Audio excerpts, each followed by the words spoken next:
Welcome, I'm Gila Ross, host of the Power Up podcast. And one of the things I'm passionate about is sharing how much joy, relevance, and meaning Judaism can bring to our everyday lives. And in this episode, we're going to touch upon something so fundamental that will make us stop and think. Do you know, if you want to see how important something is, you only need to see how much attention it gets. For example, if there are doctors in a hospital that spend a lot of time discussing a certain patient's case, you know that what's going on is important.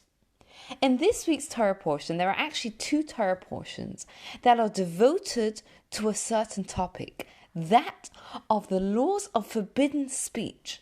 That gives us a hint that what's being discussed is very important. And the truth is, in the world we live in, as much as the temptation to gossip is so strong, we see it everywhere. We see it in the media.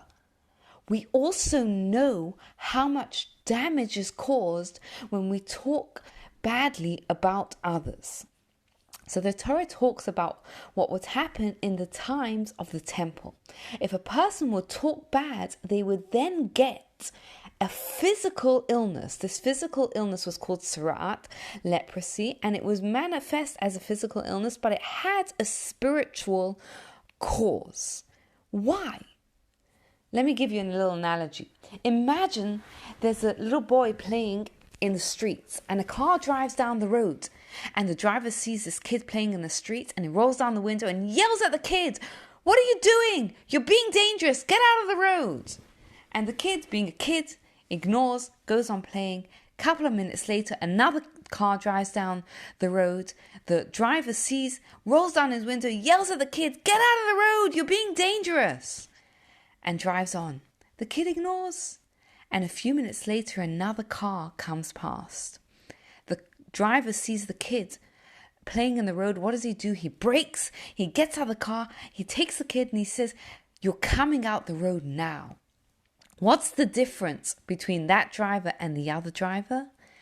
That driver is the kid's parent, and that driver really cares about the child. And the same thing, God cares about us. God is our parent, and God says, "I care that you are going to be a good person. I care about you achieving your perfection. And therefore, if you step off the path, I'm going to help you. I'm going to send you a message that is going to get you back on the track." So if a person got this tzaraat, what they would have to do is they would go to the Kohen and they would get the diagnosis. And if it was indeed the tzaraat, this leprosy, they would have to isolate for 7 days. And then at the end of the 7 days, it was supposed to be a period of introspection and reflection. They would go back to the Kohen, to the priest, to see whether it had cleared up. And if it had, then they would go through the process of purifying themselves and getting back into regular life.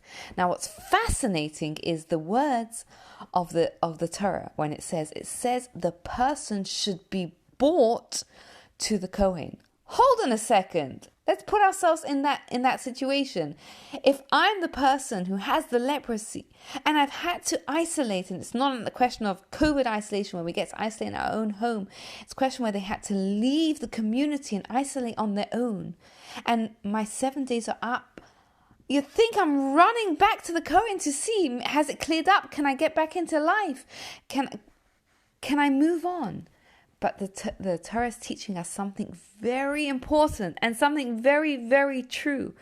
That you may have to force the person to go back. Why? Because change is difficult. Even though intellectually the person may think to themselves, I want to be better. I want to stop gossiping. I want to become a person who sees the good in other people. The reality is that change is very difficult. So the first step is understanding that even though we want to change, Change is difficult. And the second idea that we're told is the Mishnah in Pirkei Avot tells us that it's not good to go alone on the road. This isn't just true on a physical level. It's also true on a spiritual level. It's not good to travel by ourselves in life, to journey through life on our own. Why? Because we don't see ourselves objectively. We don't necessarily see the truth in ourselves, and that's why it's so important to have a rabbi or a rebbetzin, a mentor, someone who can help us to guide us where we need to go and to help us make those changes, because change can be so difficult. Even change for the better, as we see from the person who goes through that process of understanding that they did wrong and they have to change. Even for such a person, change can be so difficult. So we have to find that person who can help us change, and we can be accountable with them.